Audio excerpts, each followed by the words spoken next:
Près de 4 ans, une bande de gangsters, froidement déterminés, sème la terreur et l'inquiétude dans la population belge, et en particulier dans la région francophone du Brabant wallon. Meurtres, assassinats, attaques de grande surface, innocents froidement exécutés, violences inouïes, sauvagerie peu commune. Tel est le tragique bilan de ceux qu'on appelle aujourd'hui les tueurs fous du Brabant wallon. Qui sont-ils donc ces mystérieux tueurs fous, qui s'évanouissent ainsi sans laisser de traces, qui montrent une habileté diabolique, un sang-froid meurtrier, une parfaite connaissance de l'adversaire? Je veux dire la gendarmerie, la police, la justice. Aujourd'hui, la police et la justice ne peuvent rendre de réponse. Leur impuissance à découvrir les coupables les a rendus suspects à plus d'un citoyen belge. Le parcours de cette bande criminelle, qui depuis 4 ans agit impunément, ce parcours hélas sans faute pour l'instant, n'a jamais permis à la police et à la gendarmerie belge de les capturer, ni même de soupçonner qui ils étaient.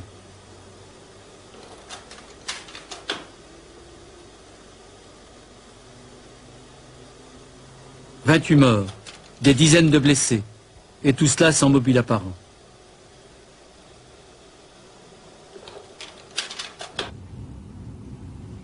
Mais revenons en arrière. Tout a commencé comme dans un vrai polar.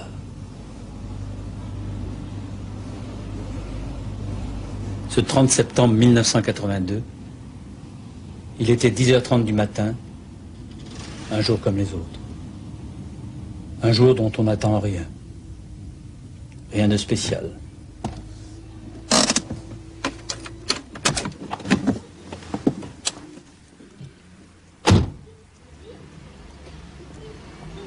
Daniel Dequesne se souviendra pourtant encore longtemps de ce jour-là. Il était occupé avec 2 clients lorsqu'à travers la vitrine, je vois arriver une personne avec sa main dans sa poche qui arrive vers le magasin, rapidement, qui rentre directement, se dirige vers moi, me met un pistolet dans la figure en me disant « on ne bouge plus ». Il avait sa main dans sa poche, il m'a surpris, je suis toujours allergique aux personnes qui ont leurs mains dans leur poche, mais ça a été très vite. Je l'ai vu arriver directement, tu ne bouges plus, suivi d'une autre personne qui venait de l'autre côté de la rue, qui elle a sorti un fusil de chasse de sa gabardine et m'a frappé directement à la figure. Bon, à mon avis, ils ont frappé pour qu'on ne puisse plus voir, aux yeux et au nez. On a saigné directement, les clients étaient blessés également de la même manière, aux mêmes endroits. Directement dans les secondes qui ont suivi, nous avons été jetés à terre. Vous étiez où à terre? Ici. J'étais couché ici. Et bon, ils nous ont dit de ne pas regarder. En nous tapant, bien entendu, pour bien montrer. Ils ponctuaient leurs paroles de coups pour bien montrer qu'ils étaient décidés. Et croyez-moi, on n'en doute pas. Hein, pas une seconde. Ils sont vraiment très, très agressifs. Et alors à ce moment-là, vous êtes par terre, vous êtes au sol, complètement groggy, en tout cas presque...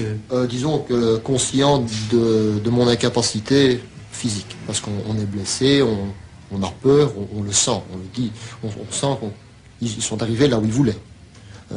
C'est-à-dire vous terroriser? Oui, bien sûr. À ce moment-là, bon, ils cherchaient les clés pour ouvrir les vitrines, ils ne les ont pas trouvées. Ils m'ont demandé mes clés, je croyais qu'elles étaient dans mes poches, ils me tapent pour savoir où elles sont, mais je ne saurais pas le dire. Moi, je les ai déposées sur un meuble, je veux me relever pour leur donner mes clés, en partant du principe qu'ils peuvent me voir, puisque je les ai vus rentrer. Et à ce moment-là, j'ai ramassé une raclée, quelque chose d'incroyable, il frappait à la tête, au dos, dans la nuque, et il y a un des agresseurs qui s'est agenouillé sur mon dos avec le fusil de chasse, dans ma nuque. Enfin, vous êtes là, il se met comment? Ben, il s'agenouille sur mon dos. À genoux sur mon dos, le fusil de chasse dans la nuque, en disant maintenant tu vas crever. Et alors à ce moment-là, et à ce moment-là, bon, ben, je me suis dit, il va tirer. Et bon, exactement ce que j'ai dit, je ne saurais plus le dire, mais je vous garantis qu'on déballe tout ce qu'il faut pour survivre. Hein. Ça fait pas un doute. Lui dire que j'avais une femme et un gosse, tout sort dans ce cas-là. Bon. Et à ce moment-là, il a frappé sur ma tête pour commencer, et j'ai cru qu'il tirait. J'ai cru qu'il tirait, il était avec le fusil dans ma nuque, j'ai senti ma tête exploser, le sang coulait de partout, j'ai dit, bon, c'est fini, il m'a tué. Moi, ici, maintenant, je suis occupé à mourir. Et Et bon, j'ai entendu vaguement des coups de feu. Je croyais qu'on tirait sur les autres, mais très très loin, alors que la personne était à côté de moi. C'était des gendarmes qui étaient arrivés? C'était un policier qui est arrivé et les agresseurs qui ont directement tiré sur le policier de l'entrée du magasin. Et il est mort? Oui, il a été tué. Ils l'ont tué. C'est à ça que vous devez peut-être... Ah, il est incontestable que, à mon avis, il y a 90% de chances qu'ils étaient décidés de nous tuer dans le magasin. Un jour banal. La mort qui vous frôle. Et longtemps après, on se demande encore comment on y a échappé. À partir de ce moment-là, commence ce qu'il faut bien appeler une campagne au sens militaire de ce terme, et qui amènera les tueurs à commettre des actes de plus en plus meurtriers, de plus en plus cruels. L'auberge du Chevalier à Bercel, à quelques kilomètres de la capitale, à la veille de Noël 82, le concierge, un vieil homme, est ligoté, longuement torturé, puis exécuté de 6 balles de P22 dans la tête. Quelques jours plus tard, à Mons, un chauffeur de taxi est retrouvé dans le coffre de sa voiture. Lui aussi, 4 balles de P22 dans la tête. Un mois plus tard, c'est l'attaque d'un magasin de Lèze, une grande surface dans la proche banlieue de Bruxelles.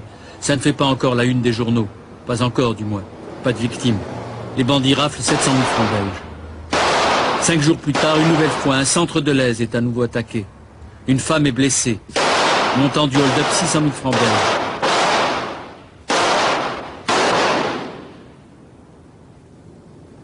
Désormais, à cause de leur manière d'agir, de leur froide détermination dans l'action et de la terreur qu'ils sèment, on les appellera les tueurs fous du Brabant wallon.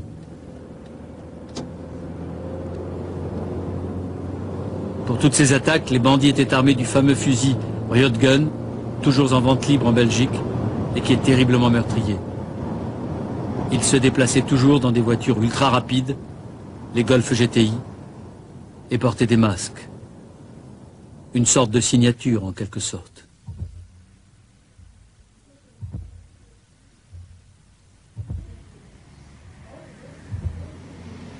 C'étaient des masques pareils à ceux-ci.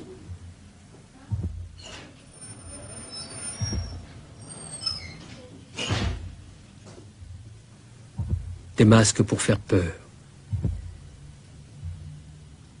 pour effrayer, pour terroriser.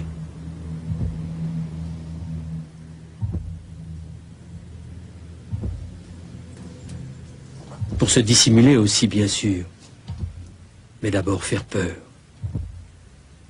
Tous les témoignages concordent là-dessus. Les voix elles-mêmes deviennent effrayantes, le masque leur servant de porte-voix.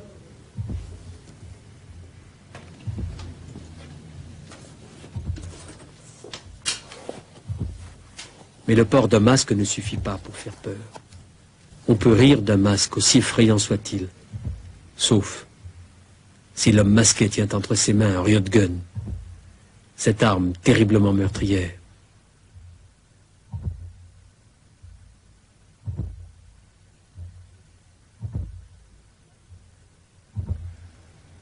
Et ça, c'est quoi? C'est le fameux Riot Gun? Et alors ici, nous avons le trop célèbre Riot Gun, rendu célèbre au cours de ces dernières années par quelques violents attentats qui ont fait nombreux morts d'hommes et enfants. C'est le fameux Riot Gun. Si je voulais en acheter, moi, je pourrais vous en acheter un? La vente est entièrement libre et effectivement, je peux vous en vendre un sans aucun problème et sans même vous demander votre identité. La loi, jusqu'à présent, du moins, ne m'y oblige pas. J'arrive, je dis vendez-moi ça, je vous paye et je m'en vais. Je vous ferai un grand sourire en vous disant merci monsieur, et je ne sais pas qui vous êtes. Quoi, vous voulez parler des tueurs fous?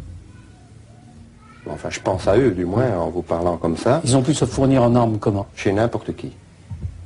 Encore une fois, de nombreux armuriers, ou du moins de nombreux magasins, existent en Belgique, tant à Bruxelles que dans le Brabant que dans nos autres provinces, où encore une fois, simplement moyennant finance, vous pouvez obtenir n'importe quoi, sans décliner votre identité.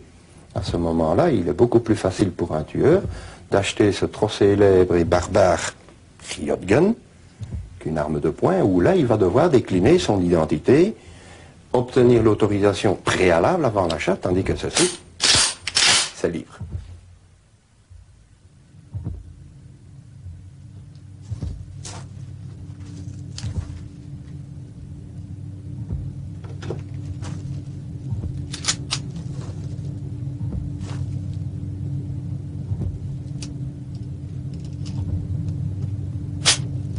Tamise, près d'Anvers. Usine Wittok van Ledegem. Tunnel d'essai des tissus pour gilets pare-balles.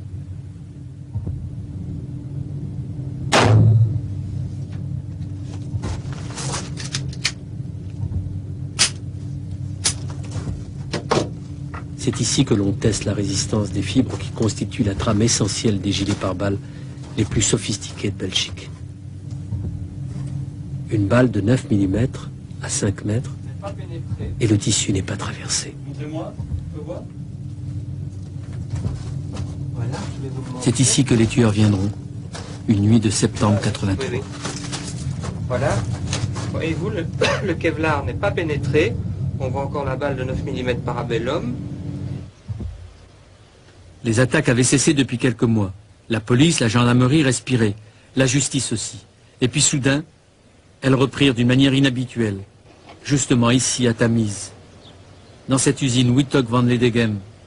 De la même manière que chez l'armurier on s'était en quelque sorte armé pour l'offensive, ici dans cette usine on va trouver une protection efficace. Les gilets pare-balles les plus sophistiqués de Belgique, dont aucun service de police n'a encore bénéficié. Ce sont les tueurs fous qui les étrenneront. Ils tuent le concierge, blessent grièvement sa femme et s'emparent de 6 gilets pare-balles. La panoplie d'attaque et de défense est maintenant complète. Les attaques contre les grandes surfaces vont pouvoir recommencer. 5 jours plus tard, dans la nuit du 17 au 18 septembre 1983, à Nivelles, il est 1h26 du matin. Les gangsters tentent de découper au chalumeau la porte arrière d'un magasin de la chaîne Colruyt. Le système d'alarme se déclenche. La gendarmerie est alertée. Au même moment, un couple d'automobilistes bruxellois s'arrête devant le magasin pour faire le plein d'essence de leur Mercedes. Les gangsters, gênés dans leur opération, ouvrent le feu sur M. Fouret qui est tué sur le coup. Madame de Witt est grièvement blessée et achevée sur place, à coups de revolver P22. Leurs cadavres sont sortis de la voiture et dissimulés derrière des caddies. Lorsque la voiture de gendarmerie arrive sur place, elle est prise sous un feu roulant. Un des gendarmes grièvement blessé est achevé d'une balle dans la tête. L'autre ne doit la vie qu'à une méprise des gangsters qui l'ont cru mort. Les gangsters s'emparent des armes des 2 gendarmes, de leur talkie-walkie et s'enfuient. Bilan de cette tentative de cambriolage, 3 morts, 1 blessé grave. Butin, quelques bouteilles d'alcool, quelques bouteilles d'huile, des paquets de bonbons, des pralines, des paquets de café. Le vol était-il le vrai mobile? 15 jours plus tard, les bandits masqués font irruption chez un restaurateur, le tuent et s'emparent de sa voiture, une Golf GTI. 5 jours plus tard, le 7 octobre 83, à Bercel, les tueurs attaquent une nouvelle fois un magasin de Lèze. Le gérant est abattu sur place. Une caissière grièvement blessée. Le butin, 1 100 000 francs belges. Et c'est signé. La Golf était là. Le riot gun aussi. Et les masques terrifiants. Dernière attaque de cette première campagne. Un bijoutier et sa femme sont abattus. Butin, quelques bijoux de pacotille, des rouages de montres. Ainsi finit ce premier parcours meurtrier de la bande à Nivelles, comme on l'appelle ici. Qui, en un peu plus d'1 an, a fait 12 morts et une dizaine de blessés, et qui plus encore a semé la terreur, la panique et l'effroi dans la population.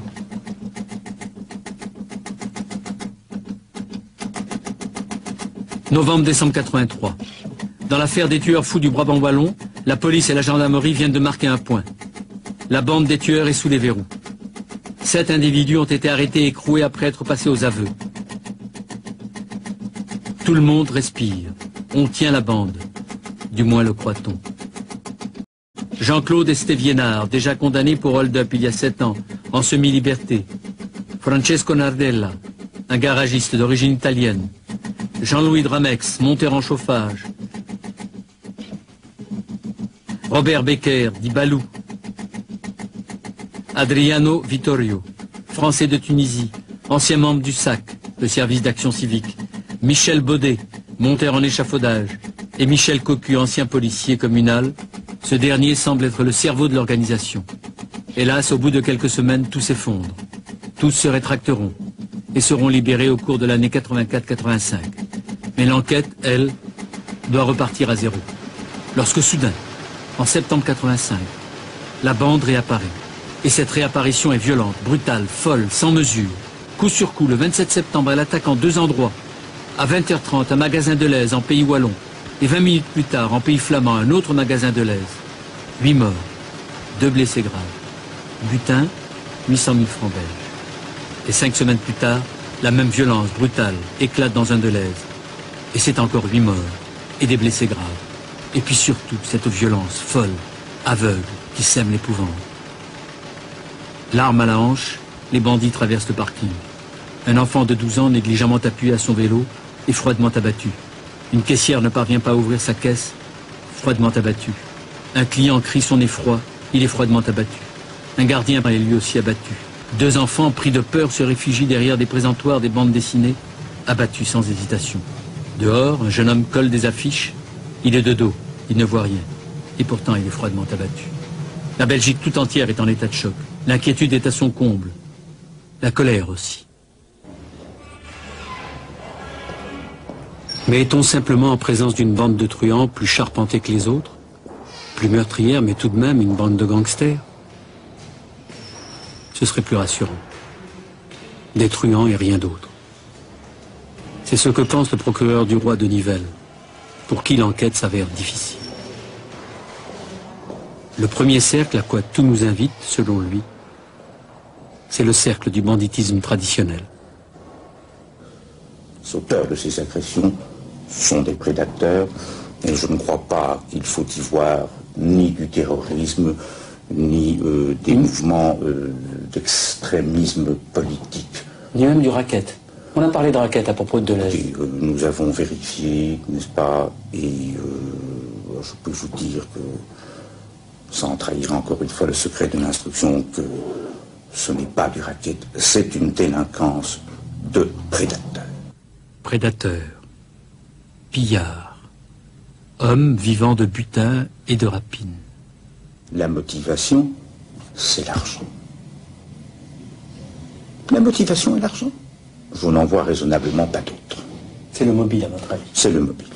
C'est le mobile. C'est le mobile. Ce sont des truands. Pas de... Ce n'est que du gangstérisme. Plus, je pense que ce n'est que du gangstérisme. Je le pense. Entre... Quel autre hypothèse envisager? Vous savez qu'on en a envisagé plusieurs. On a parlé d'une forme de terrorisme. Mais... personnellement, je n'y crois pas. Je n'y crois pas. Parce que le terrorisme a toujours, tout au moins dans la contrée, a toujours en arrière-pensée une volonté de changer de société, de construire une société meilleure. C'est ce qu'ils vous disent. C'est ce qu'ils vous disent. Mais vraiment, est-ce qu'on peut imaginer de construire une société nouvelle et qui soit plus juste sur le cadavre d'enfants de 10 ans, de 12 ans?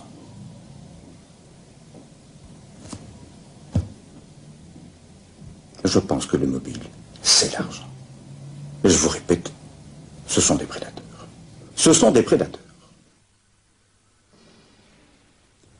Ce cercle du banditisme traditionnel s'est révélé trop étroit, insuffisant. Aujourd'hui, où en est-on? 4 ans après le début des tueries, on ne sait toujours rien. On n'a aucun indice, aucune trace, aucun visage. Les gangsters, c'est ce vide, ce néant, cette image en creux où peuvent s'inscrire toutes les peurs, tous les fantasmes. Trop de contradictions, trop d'ombres, trop d'incertitudes continuent de subsister. Les méthodes d'attaque, de repli, le butin en général dérisoire, la folie meurtrière, tout incline à penser que nous n'avons pas affaire à un type de criminalité traditionnelle. Entre toutes ces attaques, assassinats d'individus isolés ou bien tueries collectives des magasins de Lèze, il y a un point commun. Ce sont les mêmes armes qui ont tiré, les mêmes calibres qui ont servi, les mêmes griffures sur les extracteurs, les mêmes douilles. Alors, une seule et même bande? Et d'abord, qui sont-ils? Eux qui n'ont jamais laissé un seul blessé sur le terrain. Et d'où viennent-ils? Pas du milieu traditionnel, semble-t-il. 10 millions de francs belges ont été offerts par les grandes surfaces. Rien n'a transpiré. Le milieu bruxellois s'est mis en quatre pour aider la police. Tout ce déploiement de force et contrôles incessants gênait le petit monde des trafiquants, des proxénètes, des maisons de jeu. Et pourtant rien n'a filtré. René Aquin, journaliste au grand quotidien bruxellois Le Soir, est un de ceux qui en Belgique connaissent le mieux les dessous de cette ténébreuse affaire. Qu'est-ce qu'on doit trouver là-dessous, concrètement? Quand on décrit une des dernières attaques de la bande des tueurs, comme les premières d'ailleurs, celles pour lesquelles nous avons pas mal de témoins, on s'aperçoit que ces gens n'avancent pas dans n'importe quel ordre, n'arrivent pas n'importe comment et ne partent pas n'importe comment. Ils arrivent avec un homme qui se pointe vers l'objectif, couvert par un autre à l'arrière et couvert par un troisième resté à proximité de la voiture. Cette tactique est utilisée par pas mal d'unités militaires ou de gendarmerie ou de police, mais généralement, au lieu d'utiliser 3 hommes, on utilise 3 sections. C'est donc ici une tactique réduite de quelque chose qui est enseigné quelque part. En 1983, ils se pointent avec une Golf volée 15 jours plus tôt sur le restaurant des Trois Canards lorsqu'ils ont abattu le patron sur son parking. Cette Golf est aménagée à l'intérieur. 2 hommes s'avancent vers le Deleuze, le troisième reste planqué derrière la Golf, il les couvre. Les 2 hommes se dirigent vers un étudiant en médecine qui termine ses vacances et qui, pour se faire un peu d'argent de poche, ramasse les caddies. Ils le mettent à genoux et ils le traînent à genoux à l'intérieur du magasin. Un riot gun, le canon d'un riot gun dans la nuque. De caisse en caisse, le bandit, masqué, avec son chapeau, va ramasser l'argent de caisse en caisse, mais c'est vraiment de la monnaie. Entraînant l'étudiant, toujours. Entraînant devant lui l'étudiant avec le canon dans la nuque, et pendant ce temps-là, le second, qui est arrivé avec lui, va se diriger vers le bureau du directeur du Deleuze avec simplement une hache. Et il va sectionner à la hache tous les fils de téléphone qu'il trouve. On va faire ainsi toutes les caisses du Deleuze. Et à un moment donné, entre 2 caisses, arrive le gérant du Deleuze qui se demande ce qui se passe, se précipite devant l'étudiant, il regarde le bandit et l'autre lève simplement son fusil, tire un coup de feu, tue net le gérant et l'explosion de la balle, les ballettes, vont blesser 2 caissières dans l'enfilade. Quand cet étudiant a raconté ces choses, il a dit très explicitement, il a décrit très explicitement la lenteur avec laquelle ces gens progressaient. Et on retrouve dans les témoignages des attaques des Deleuze à Brennes, à Overijse et à Alost l'année dernière, la même technique. Une fois qu'ils ont semé la terreur, on ne peut pas dire une fois qu'ils ont pillé le magasin, parce qu'ils s'en vont avec quelques centaines de milliers de francs belges, c'est rien du tout. Une fois qu'ils ont semé la terreur et qu'ils laissent derrière eux des morts, ils se replient vers la voiture, toujours avec ce système d'avance et de protection arrière, et puis ils partent. Ils partent avec, dans le haillon arrière, un des 3 tireurs qui continue à ferrailler sur quiconque bouge. Et chaque fois qu'il tire, et on est en mouvement avec des tirs à la hanche, chaque fois qu'il tire en mouvement et dans l'obscurité, il fait mouche. Mon père se serait rendu compte de ce qui s'est passé, et je crois qu'il a dû courir vers sa voiture parce qu'il est mort avec ses clés en main. Il a dû courir vers sa voiture pour appeler au secours parce qu'il y avait un téléphone dans la voiture. Et à mon avis, c'est le fait qu'il ait couru qui a attiré probablement l'attention d'un des tueurs. Et comme apparemment ils sont entraînés à tirer sur tout ce qui bouge, ben ils l'ont pas raté. Cette tactique, elle n'est pas improvisée. Elle a été répétée à plusieurs reprises. C'est aussi, pour nous, une forme de signature. Et elle fait penser à quoi, cette tactique? Elle fait penser à ce qu'on apprend dans les armées, à des commandos spéciaux, dans les polices, dans les grands corps de police, à des commandos, notamment à ces commandos qui ont été formés depuis une quinzaine d'années en Europe pour lutter contre les prises d'otages, contre le terrorisme. La première situation est une situation de prise d'otage, donc c'est une situation qui doit prendre tout à fait calmement, posément, à battre à coup sûr. Quand tu touches, la cible tombe, quand la situation est résolue, tu passes à la suivante et ainsi de suite. Chacun s'entraîne à sa manière pour relever le défi lancé par les tueurs fous. Ici, à Liège, au stand de tir de la police judiciaire. Le plus rapidement possible, c'est contre le chrono. Il y a des cibles à tirer, des cibles à ne pas tirer. Ok? Qu'est-ce que tu as dans ton arme pour le moment? C'est rigolo. Ok, ça va. On y va.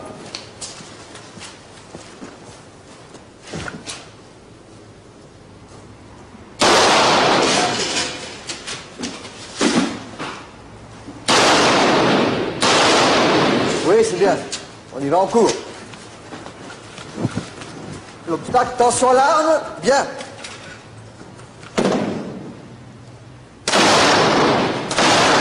Oui. Tu enjambes ou tu sautes.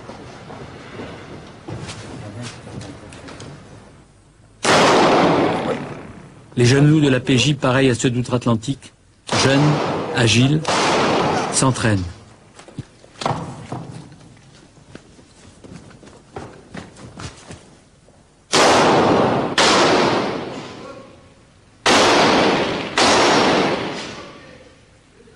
Et puis ces tactiques, elles sont enseignées également aux États-Unis et dans d'autres pays, parmi lesquels la Belgique, dans des clubs de tir sportifs. Et on appelle cette pratique de tir le tir pratique. Précisément parce que c'est autre chose que simplement faire mouche sur une cible, faire une rose. C'est ici du tir en mouvement, du tir à la hanche, du tir à partir de voiture.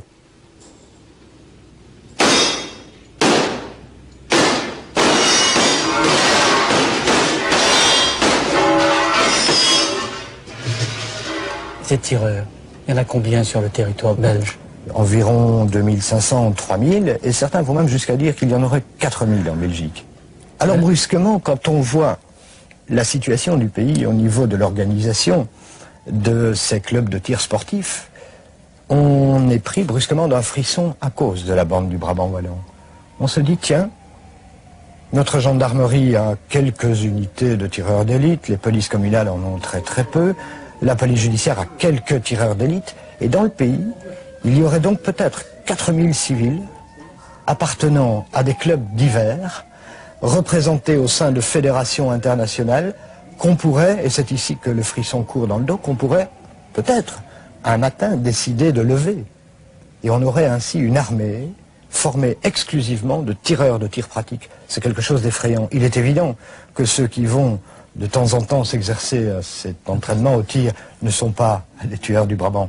Mais si vous me demandez si les tueurs du Brabant sont dedans, eh bien les enquêteurs ont le sentiment que probablement ils sont dedans parce que effectuer des raids commando comme ils ont effectué sur les magasins de l'Aise et autrefois déjà sur le Colruyt, les enquêteurs disent qu'ils doivent continuer à s'entraîner tout le temps pour arriver à faire cela. Or, il est impensable dans un pays petit comme la Belgique qu'on s'entraîne au milieu des bois ou dans une carrière désaffectée sans attirer l'attention.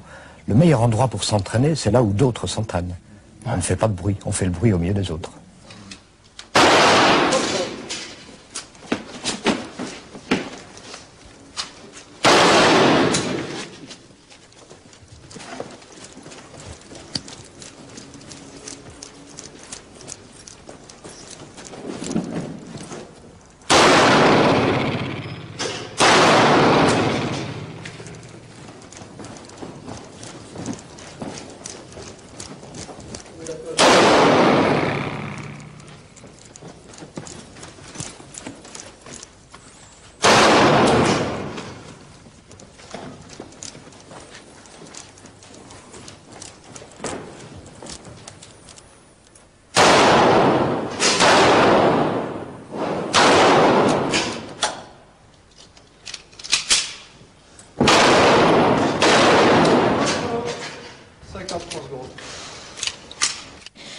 Mais j'ai l'impression qu'il doit y avoir une protection de quelque part. Protection de qui? Les tueurs? Pour les tueurs, oui. C'est grave, ça? Oui, c'est très grave. Je sais très bien que c'est grave. Mais ce qui était le plus révoltant pour nous aussi, c'est 6 semaines après les hold-up d'Overheis et de Braine-l'Alleud, il y a eu Alost. Et Alost, ils étaient sur le point de pouvoir les avoir. Ne fût-ce qu'en tirer un, ne fût-ce qu'en blesser un. Ou à la limite en arrêter un. Rien. Ils sont partis. Mais les gendarmes étaient là? Oui, il y avait des gendarmes qui étaient là. Je crois qu'ils n'étaient que 2 dans un combi. Et ils ont été surpris par l'attaque et eux-mêmes se sont couchés à terre. Ils avaient eu peur? Peur ou mal entraînés. Ils ne sont pas intervenus? Non. Non, ils se sont couchés à terre. La police communale, elle aussi, s'entraîne comme la PJ. Les policiers de Fontaine-l'Évêque, sous l'œil de Roger Swellens, apprennent d'abord la baisser, dégainer, rengainer, tenir son arme et bien la tenir, savoir viser, tirer, fermement, sans hésitation, quand c'est nécessaire. Avoir un esprit de décision à décourager l'adversaire. Ici, dans une usine des affectés, sous la direction de l'instructeur civil, là-bas, au fond, à gauche. Go!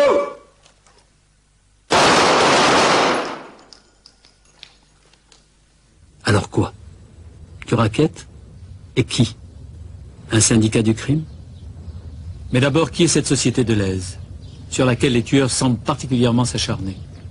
Elle possède près de 140 grandes surfaces dans toute la Belgique et 2 filiales aux USA, où elle s'est implantée dans les années 75. C'est une société par action, cotée en bourse, et dont 40% du capital est détenu par la famille de Leyze, 15% par les banques, et le reste des actions circulant dans le public. De Leyze, une société qui, par ses investissements aux USA, est aujourd'hui plus américaine que belge, dit un journal économique belge. Aujourd'hui, la deuxième filiale américaine de Leyze a de graves difficultés. On murmure même ici que de Leyze l'aurait liquidé pour pouvoir acquérir une chaîne au Portugal. C'est à partir de ces difficultés que certains ici se sont interrogés. N'assiste-t-on pas à un racket à l'américaine pour faire pression sur la maison mère afin qu'elle ne brade pas sa filiale? Des syndicalistes américains sont venus ici à Bruxelles pour faire pression sur le conseil d'administration afin d'éviter des licenciements massifs aux USA. Sans résultat, semble-t-il. On dit aussi que ce sont les partenaires américains de la société de Leyze, furieux de se voir lâchés dans de telles conditions, qui auraient fait pression de cette manière. Tout ceci est invérifiable. Et l'attitude de la direction générale est un refus net et courtois de communiquer avec qui que ce soit. Oui? Oui, les établissements de Leyze? Oui, bonjour madame. Je voudrais parler à monsieur Beckers, le directeur général, voilà. s'il vous plaît. Mais le poste est occupé chez elle. Vous patientez, Oui, monsieur? j'attends. Oui, merci. Monsieur Shaker. Allô? Oui, bonjour mademoiselle. Vous êtes la secrétaire de monsieur Beckers? Oui, j'aimerais parler à monsieur Beckers. C'est la télévision suisse romande. Nous préparons une émission sur tous les événements que vous avez connus dans vos magasins, oui. Et je souhaiterais obtenir de monsieur Beckers une interview, c'est ça, oui. Je crois qu'elle a déjà refusé. Oui, je sais, vous me l'avez déjà dit, mademoiselle, mais je pense qu'il est utile que monsieur Beckers intervienne dans l'émission. Aujourd'hui, je ne l'ai pas encore vu, quoi, je veux dire. Mais, mademoiselle, écoutez, je trouve regrettable, enfin, moi, je ne sais pas. Vous avez posé la question à monsieur Beckers. Oui, je crois bien, vous savez. Et c'est sa réponse que vous me donnez. Oui, moi aussi, je regrette, mais ça ne dépend pas de moi, hein. Je vous remercie. Je le regrette et je vous remercie. Voilà, ce sont les photos qui ont été prises quelque temps après, lors de l'enquête. Cette jeune femme témoigne, vous voyez, le dos dos. On voit pas son visage, on ne sait pas qui parle. En voilà une qui est de face, mais elle porte témoignage. Voilà, c'est celle-là. Celle qui parle aux enquêteurs. Vous la voyez? Il faut avoir son adresse, son téléphone, son nom, qu'elle vienne témoigner pour nous. Puisque les établissements de Leyze ne veulent pas nous aider, ben... Pourquoi s'ils ne veulent pas nous aider? Oh ben ça, allez leur demander vous-même. Ils disent on a assez perdu d'argent, il y a eu assez de larmes. Enfin, la politique de l'autruche, quoi. Alors nous, il faut qu'on fasse notre enquête nous-mêmes, qu'on y aille, quoi. Cette jeune femme, regardez son visage. C'est sûr que un jour qu'elle a compté dans sa vie. Alors il nous faut avoir le témoignage. On va voir la suite. Ah, et cette femme. Vous voyez son inquiétude? Je ne sais pas quelle est, c'était une cliente sûrement. Hein. Essayez aussi. Si vous pouvez la retrouver, ce serait bien. Vous êtes inquiète, hein? Ce que je vous demande, en tant que détective privé, c'est uniquement de me retrouver les noms, les adresses, les téléphones. Mais ne prenez contact avec eux en aucune manière et sous aucun prétexte. Vous devez vous en tenir à votre rôle de détective. D'accord? Ok. Voilà. Vous me rappelez par radio demain vers 8h, je saurai exactement où vous en serez. Moi, je mène l'enquête du côté officiel, vous, du côté officieux. À propos, je voulais vous dire une chose que j'avais oubliée. L'étudiant de Bercel, vous savez, celui qui avait été pris en otage par les tueurs fous. Il faut que vous me retrouviez son adresse aussi.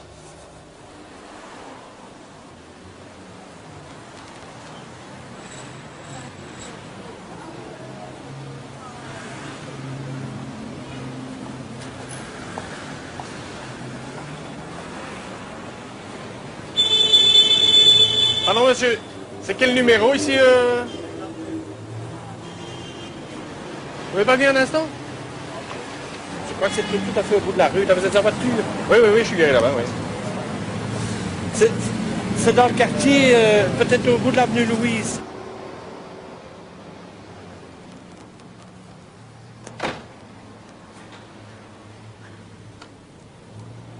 Patrick appelle Paul. Oui. Écoutez, je suis vraiment désolé, je sors de chez elle, elle ne veut pas parler.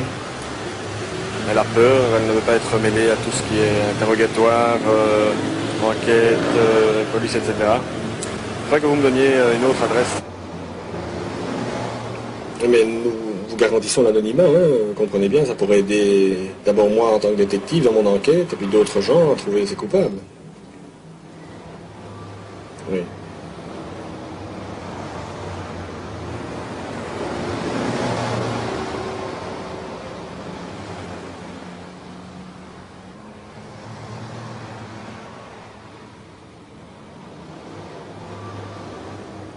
Impossible de retrouver étudiant de Bercel, a dû quitter la région. Pour la caissière et trouver quelqu'un d'autre qui accepte de témoigner. J'appellerai ce soir, ça c'est bien. Vous étiez caissière Oui, de l'Est de Bercel. Oui. Qu'est-ce qui s'est passé exactement? Ben, je me trouvais à ma caisse et tout d'un coup, mon collègue m'a répété, regarde une fois derrière toi, il y en a 2 fous qui sont là. On a cru que c'était le carnaval. Et je me suis retournée, mais à ce moment-là, le directeur s'est amené et il les a repoussés. Et à l'instant même, ils ont fait feu. Directement. Sans rien dire? Sans rien dire. Il a poussé le directeur et j'ai entendu qu'il disait « Ne poussez pas, monsieur ». Alors il a continué à pousser et le premier avait une hache et il a voulu taper avec la hache et l'autre avec son rayon de grenade directement tiré dans la tête du directeur. Il est mort sur le coup? Directement, oui. Et après? Alors ils sont venus près de moi et moi je ne savais déjà plus parler. Ils m'ont dit d'ouvrir ma caisse et je ne parvenais pas à ouvrir ma caisse. Il y a 15 ans que je suis caissière et je ne parvenais pas à ouvrir ma caisse. Vous avez une telle émotion? Tellement que j'étais émotionnée. Alors il y a une petite caissière plus loin qui s'est mise à crier de voir le directeur par terre et l'autre, une collègue qui était encore à côté de moi, m'a dit « Allez, commence à courir ».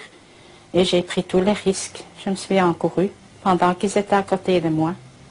Vous êtes enfui? Oui, je me suis enfuie. Ils n'ont pas tiré sur vous? Non. Leur masque était comment? Ben, c'était des personnages. Comme des masques de carnaval? Oui, non, des personnalités. Ah bon, c'est-à-dire quoi? Oui, comme Giscard d'Estaing et tout ça, vraiment des personnalités. Ils étaient grands? Ils étaient... Très grands, très grands. Ils étaient combien alors? À 3. À 3. À 3. Ils avaient pris un garçon, celui qui faisait les charrettes, ils avaient pris comme otage. C'était un étudiant? Oui. Et comment ils l'ont traîné? Ils l'ont traîné au fond du magasin, près du rayon vin, et ils ont dit que si on bougeait, on l'abattait. Il y avait 3 blessés et un mort. 3 blessés et le directeur qui était mort. Qui était mort. Mais ça, c'était horrible.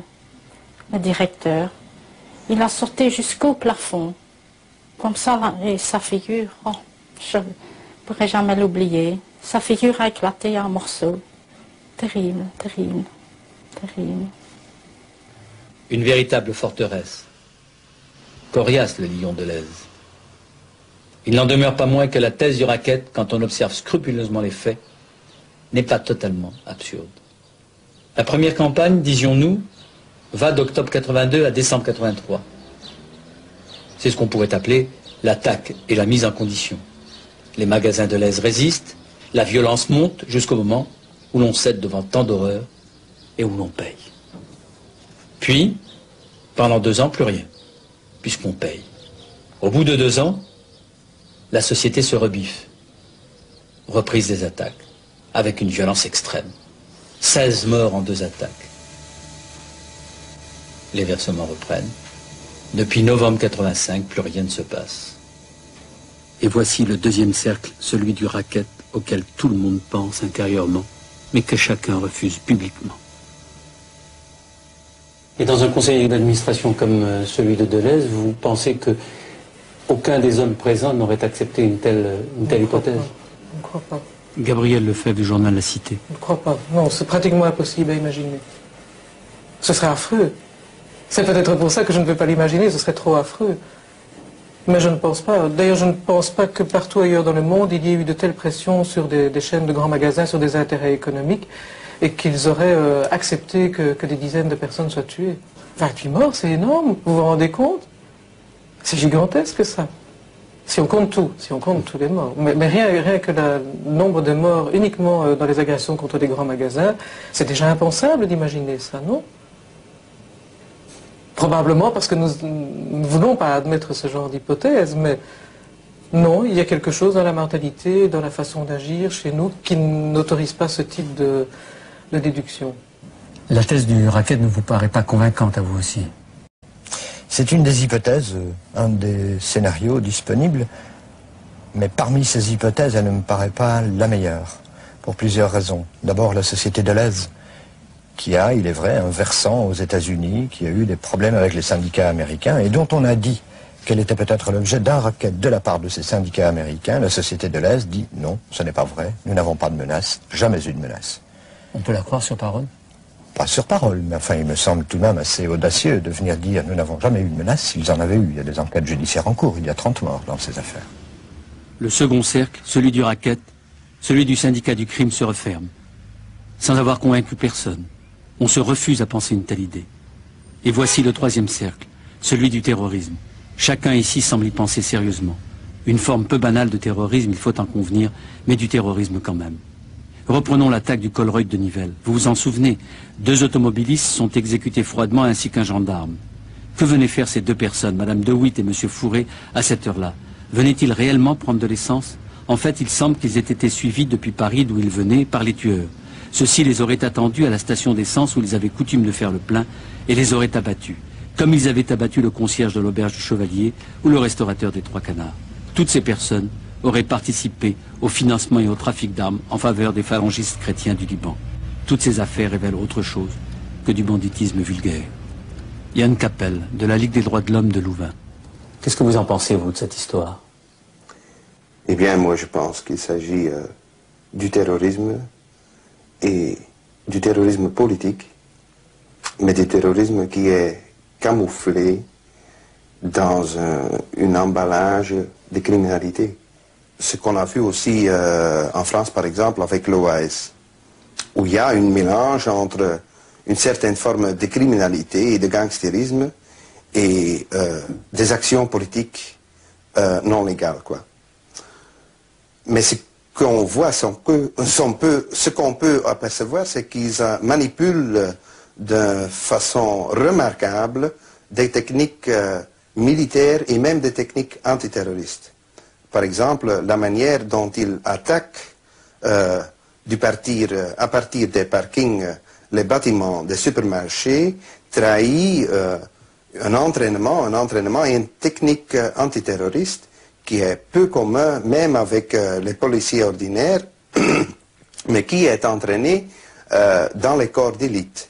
Ce qui me fait penser qu'au moins, il y a des gens qui entraînent ces gens-là, qui sont communs avec ces techniques et qui sont communs avec l'antiterrorisme. Ce qui me fait penser qu'au moins il n'y a pas seulement des gangsters ordinaires dans la bande de Nivelles. Et voici le quatrième cercle, celui du trafic d'armes, solidement implanté dans les consciences. On y voit apparaître des trafiquants de toute nationalité, dont un Libanais. Il faudrait me retrouver la trace d'un type qui s'appelle Pierre Attala. C'est un Libanais, un industriel, qui est venu s'installer dans la région de Nivelles. Il avait une couverture, c'était un magasin de jouets. En fait, d'après ce que j'ai compris, il se livrait à un trafic d'armes. Il a disparu début 83 au moment des attaques. Monsieur, Et il n'a jamais reparu depuis. je voudrais avoir des renseignements sur un ressortissant libanais. Pierre Attala, il s'appelle. Vous n'en avez jamais entendu parler?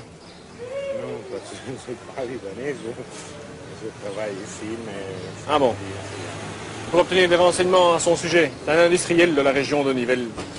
Oui, mais ça sera... Lundi. Oui, à ce moment, Et le trafic d'armes, vous ne l'évoquez jamais Oh, le trafic d'armes. dans cette affaire. C'est une chose. Ici, C'est il un y a- scénario disponible ou pas? C'est un scénario disponible, oui. Pourquoi? Parce que toute cette affaire de la bande du Brabant commence par un casse chez un armurier. Et chez cet armurier, en 1982, c'était à Wavre, on s'aperçoit que cet armurier était en contact avec différentes personnes, belges et étrangères, dans le but de fabriquer en série et de livrer des atténuateurs de son, des silencieux, adaptables sur mitraillette. On retrouvera dans l'environnement de cet armurier le nom d'un trafiquant belge qui s'appelle Monsieur Pourtois, qui a été en prison à l'époque et puis qui a été relâché. Le nom de ce Monsieur Pourtois, on va le retrouver lorsqu'on attaquera l'usine des gilets pare-balles de Tamise, attaque au cours de laquelle on va tuer le concierge de l'usine pour voler quelques gilets pare-balles. Ce Monsieur Pourtois était un client de cette usine de Tamise. Alors, voilà un petit peu ce genre de fil qui nous amène à dire que tout au début, dans l'affaire du Brabant wallon, on devait avoir autour de cette bande des gens qui s'occupaient de trafic d'armes. Et ces gens-là, certains s'en occupaient au profit des phalanges chrétiennes du Liban. On le sait, on a une série de dossiers là-dessus. Il y a notamment un dossier de la gendarmerie de Wavre qui est sorti dans la presse française et belge l'année dernière, qui a fait assez grand bruit. C'est un dossier qui reprend un certain nombre de petits fils d'enquête, mais qui n'est pas probant, qui n'est pas éclatant. Il ne donne pas une explication à toute l'affaire. Il donne simplement l'impression très nette que des gens qui ont touché au trafic d'armes ont également touché au Brabant wallon. Cette année-là, 1981-1982, à la suite d'une série d'incidents qui avaient touché la gendarmerie, parmi lesquels une bombe dans une voiture de la gendarmerie, le déclenchement d'un tir de nuit contre un officier de la gendarmerie et à la fin de l'année, le vol des armes du groupe Diane, on avait donc volé 15 éclairs coq dont on n'a jamais revu la trace, ni des mitraillettes, ni des autres armes volées cette nuit-là. Et on la retrouve. Et on en retrouve une lors des 3 dernières tueries dans les Deleuze de Brennes, Overijs et Alost. Des témoins décrivent un des tueurs armé d'une mitraillette très curieuse avec une crosse au centre de laquelle se trouve une petite plaquette métallique. C'est une mitraillette assez rare qui est fabriquée en Allemagne, qui s'appelle Éclair-Coq et qui est vendue au compte-gouttes principalement à des commandos d'intervention antiterroriste dans le monde. Et c'est la seule mitraillette qui possède cette plaquette au centre de la crosse. Cette mitraillette ne paraît pas avoir tiré dans le Brabant wallon, elle paraît simplement avoir servi, elle armait un des tueurs. Dites-moi, comment peut-on voler des armes au groupe Diane, qui est le groupe le plus sophistiqué? Oh. Vous me posez une question à laquelle le général, chef de corps de la gendarmerie, aurait difficile à répondre lui-même, puisque cette année-là, en 1981, on venait de remplacer à l'intérieur de l'état-major, à l'intérieur de la légion mobile de la gendarmerie, tous les dispositifs de sécurité. On venait d'introduire des cartes magnétiques, des passes, des gardes spéciales, etc. Ces armes se trouvaient au 3e étage, dans un parking, au 3e étage d'un immeuble qui était l'immeuble le mieux gardé de Belgique. Dans le courant du week-end du Nouvel An 1981-1982, personne n'a rien vu sinon une sentinelle se trouvant au corps de garde de cette immense caserne au cœur de Bruxelles, qui se souvient que dans la nuit, une voiture de la gendarmerie est sortie de la caserne avec 4 gendarmes à bord. Et apparemment pour la sentinelle, c'était probablement des officiers. Et c'est bien cette voiture, une Mazda, qui emportait les armes volées au 3e étage. Et cette Mazda était une voiture de la gendarmerie. On l'a retrouvée quelques kilomètres plus loin, quelques jours plus tard. Alors comment peut-on voler des armes? Eh bien, la réponse de la plupart des officiers de gendarmerie aujourd'hui et de la plupart des enquêteurs en général, c'est bien cette réponse que les journalistes donnaient déjà il y a 5 ans. Ces armes ont certainement été volées, soit par des gendarmes ou avec la complicité de gendarmes. La question reste posée de savoir, mais à quoi ont-elles servi ou à quoi devaient-elles servir? On n'en sait rien. Mais aujourd'hui, on se demande si quelque part, l'une ou l'autre de ces armes n'a pas servi en Brabant wallon. La gendarmerie, par l'importance de ses effectifs, 18 000 hommes, solidement implantés sur l'ensemble du territoire, joue un rôle considérable dans la vie du pays. 1-0 come in. Oui, Dara pour 1-0 sur place gare centrale, au revoir. Roger, vous jetez un coup d'œil donc et voir quelles sont les intentions du personnel. Pas de provocation évidemment, puisque c'est la fin de la grève en principe. Elle est la seule force de police nationale, fortement hiérarchisée et sous commandement unifié, dépendant lui-même de 3 ministères, la justice, l'intérieur et la défense. Garantie de démocratie, disent les uns. Source de conflits, pensent les autres. Les autres polices, qu'elles soient judiciaires ou communales, ont un pouvoir d'intervention plus restreint. Les unes, la judiciaire dépendant des différents parquets, les autres, la police communale, nommée par le bourgmestre et relevant de son autorité. Appartenir à la gendarmerie donne de ce fait à chaque gendarme le sentiment d'appartenir à une unité d'élite. Aujourd'hui, beaucoup s'interrogent sur la place qu'elle occupe dans la vie du pays. Une quantité d'affaires non élucidées, où elle est plus ou moins impliquée, comme le rappelait René Aquin, suscite une légitime inquiétude dont le député socialiste flamand Luc van den Bosch se fait ici l'écho. La gendarmerie est devenue tellement grande et importante en Belgique qu'elle n'est plus contrôlable. Elle n'est pas contrôlée par les 3 ministres responsables. Et puis le Parlement, pendant longtemps, ne s'est pas intéressé du problème et n'en a pas débattu vraiment pas. C'est une puissance dans la puissance belge. C'est devenu une puissance en sur soi. elle-même, en soi. Lorsqu'on dit, bon, on a entendu beaucoup de choses à propos de la gendarmerie, en particulier qu'elle était traversée de courants, disons, en tout cas assez curieux. Qu'est-ce que vous en pensez? Ah, je n'en pense rien, mais j'en suis certain, moi. C'est-à-dire? Ah, on a vécu certainement le problème du WNP, c'est le Westland No Post. C'est un mouvement d'extrême droite. C'était un tout petit mouvement clandestin d'extrême droite, dont les chefs étaient vraiment des fascistes, ouais, avec une idéologie fasciste. Nazis même. Nazis même, oui. Karl de Lombard, un des chefs, est un homme assez connu, avec un passé naziste. Et l'idéologie propagée, là, était une idéologie en tout cas fasciste, pour ne pas dire pas naziste. Il y avait des gens qui travaillaient pour eux, qui étaient membres de ce corpuscule, des malfaiteurs connus. Et parmi les membres, on a retrouvé, par exemple, un gendarme. En exercice? En exercice, oui.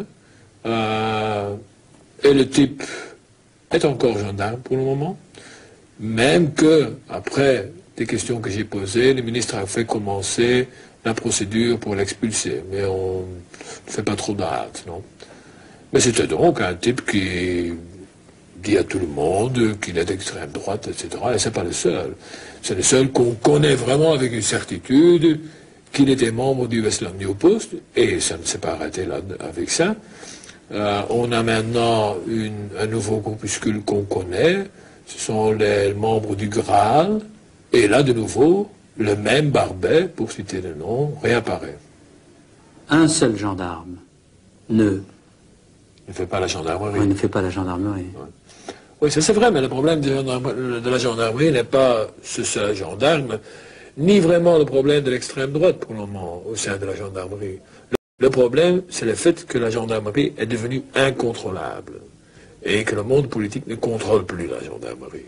Le monde politique, à un certain moment, a abdiqué, n'a plus rien dit ni discuté du problème de la police. Et à ce moment-là, qu'est-ce que vous voulez? Il y a un vide du pouvoir, et ce vide se remplit. Et avec un corps national comme la gendarmerie, 18 000 de gendarmes, il se remplit de gendarmes. Avec une tête intelligente, je vous assure, là, les colonels, etc., ne sont pas des imbéciles, sont des types assez intelligents. Donc, eux, ils ont rempli le vide. Le vide, bah, c'est, pour ainsi dire... c'est le principe des vases communicantes. C'est normal, oui, des vases communicantes. Ouais. Le corps de la gendarmerie, comme les gendarmes d'ailleurs, semble être comme les mal-aimés du pays. Colonel De Bruyne. C'est à cause de leur puissance. de l'état-major. Puissance, je crois que la gendarmerie se situe quand même dans un état démocratique. Je crois que nous devons en être fiers. Et à ce moment-là, il n'y a pas de puissance d'une force de police par rapport à l'ensemble de la population.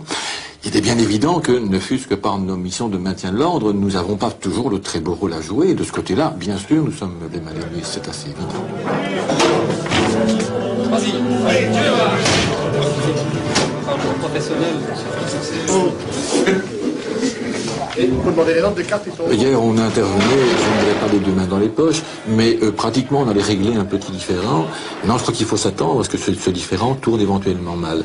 Nous avons eu des drames comme ça chez nous, une équipe intervenant sur les lieux où un vol avait été signalé, et bien, à leur arrivée, alors qu'ils ne prenaient pas trop de précautions, ils ont été descendus tout simplement. Donc il faut prendre des précautions lorsqu'on intervient. Même pour un contrôle routinier et banal.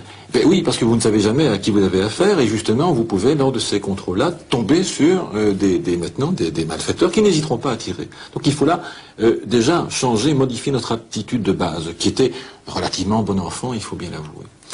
Et je crois que il est aussi utopique que ce gendarme de brigade, le gendarme de base, disons, soit capable de faire face au pire, aux explosions, etc., de criminalité que nous avons connues. Et là, il faut engager un personnel plus qualifié et plus routiné, je crois, qui peut faire face à une criminalité donc beaucoup plus violente, je crois.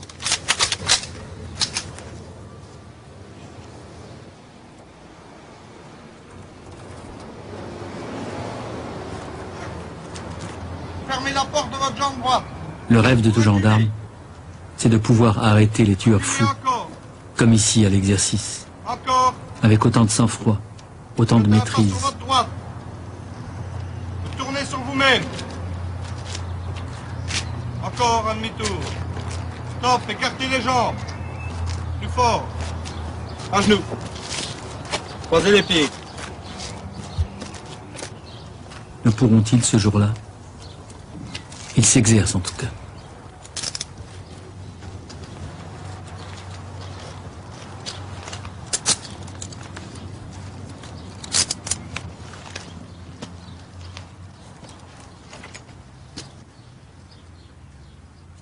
Ceci est une couverture d'un... Maître Grindor du barreau de Bruxelles. Pays flamand, Humeau, qui est un hebdomadaire fort lu. Et alors le titre qui est là montre la bande. Et la personne avec la cagoule est coiffée d'une casquette de la gendarmerie. Cela veut dire, non pas que la gendarmerie est responsable, mais qu'à l'évidence, et selon des enquêtes multiples et convergentes, il y a dans cette affaire des éléments d'extrême droite, des truands vraisemblablement protégés, rattachés à certains aspects, certains services de l'appareil d'État. On ne veut pas aller au fond du problème. Mais pourquoi? Parce que si on se rend compte que tel ou tel service de gendarmerie, d'une manière limitée, hein, j'entends bien, je ne mets pas en cause la gendarmerie dans son ensemble, sûrement pas, où certains membres des forces militaires seraient impliqués d'une manière directe ou indirecte dans ces attentats, on s'apercevrait qu'il faut mettre en cause alors des mécanismes politiques, et ça doit déranger pas mal de gens à ce moment-là. Et voici le 5e cercle, qui s'ouvre pour nous, et non des moindres, le plus politique, le plus difficile aussi, la déstabilisation de l'État. Un défi a été lancé à l'État belge, aux forces de l'ordre, à la gendarmerie, à la justice. Mais est-ce seulement par un petit groupe de gangsters? On en est arrivé à se dire, mon Dieu, si ça avait une autre signification. Quelle signification? Ben, si par exemple cette violence qui se déchaîne pas très loin de Bruxelles, au sud de Bruxelles, et qui a une énorme influence sur la vie de la capitale, tout en se déchaînant dans des chemins campagnards de la proche province, si cette violence avait un but politique, un but de déstabilisation. Alors on s'est posé la question, les autorités judiciaires ne voulaient pas en entendre parler, si ces attaques de la bande du Brabant constituent effectivement une forme de terrorisme noir, une forme de terrorisme visant à la déstabilisation du pays, eh bien, on est obligé de se poser un certain nombre de questions et de se demander qu'est-ce qu'on veut déstabiliser dans ce pays. Et j'ai répondu à plusieurs reprises qu'à mon avis, il y avait deux possibilités, deux hypothèses, de grandes hypothèses. La première, si on se situe à l'intérieur de la Belgique, on voit que cette Belgique, depuis plus de 15 ans, est secouée par une dispute qui aboutit presque à un divorce à la belge entre la communauté néerlandophone et la communauté francophone. On peut s'interroger, se demander si certaines personnes, certains cerveaux dans ce pays n'ont pas décidé, récemment peut-être, il y a quelques années, de précipiter le cours de l'histoire, en précipitant le divorce ou bien en précipitant la réconciliation, on n'en sait rien.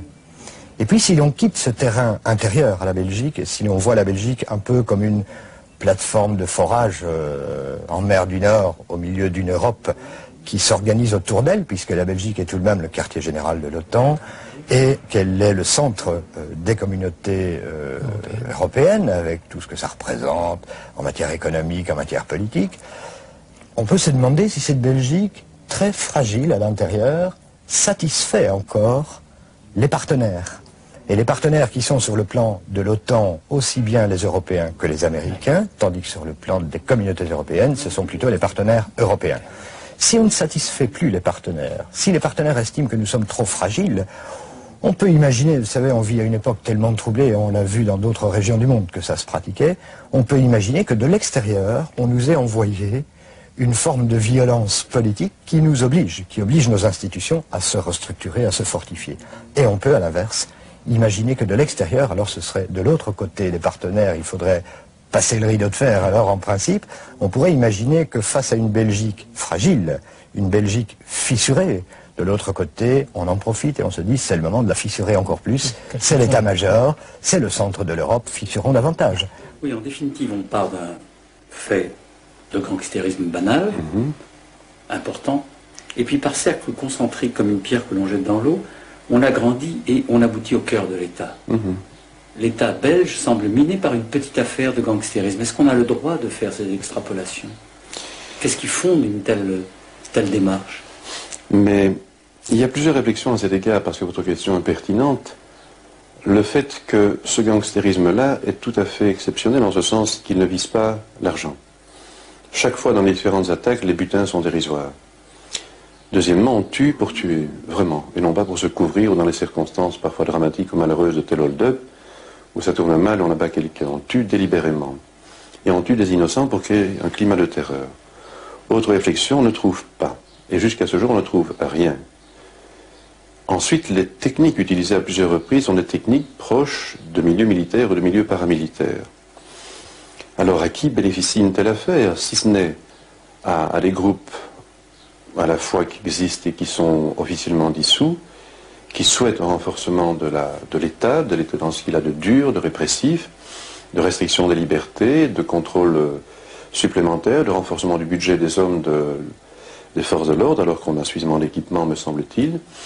Et un des résultats concrets également, c'est que la douleur de ces pauvres gens dont les proches ont été abattus est telle que beaucoup d'entre eux, et proches d'eux, s'arment ou veulent s'armer et deviennent, ainsi que d'autres, des partisans de plus en plus résolus de l'application de la peine de mort. Et de la légitime défense. Et de la légitime défense. C'est pour ça qu'une telle... Puis voyez-vous, le fait qu'on ne trouve pas, c'est quand même l'élément qui nous inquiète le plus. Malgré une prime de 10 millions de francs belges qui était proposée par les grands magasins, si c'était les gens du milieu, mais il y a longtemps que les indiques ou certaines prostituées et d'autres auraient donné des renseignements tels qu'on aurait pu trouver, ici on ne trouve pas. Ainsi nous voici au terme de notre enquête. Elle nous a menés partout et nulle part. Beaucoup d'hypothèses, peu de pièces qui emportent l'intime conviction de l'enquêteur. Une certitude, les armes. Ce sont les mêmes armes. Le modus operandi, la même manière d'agir. Mais une absence de taille, le mobile. D'où cette série d'hypothèses dont aucune ne paraît satisfaisante. Mais subsiste au cœur de chacun une immense inquiétude. L'automne reviendra, et avec lui des jours plus courts, des nuits plus longues, et aussi des jours d'angoisse et d'inquiétude. C'est à la tombée du jour qu'ils viennent, dit-on, n'est-ce pas? Entre chien et loup. Jamais expression ne fut plus adaptée. Quand reviendront-ils? À l'automne, peut-être. En hiver.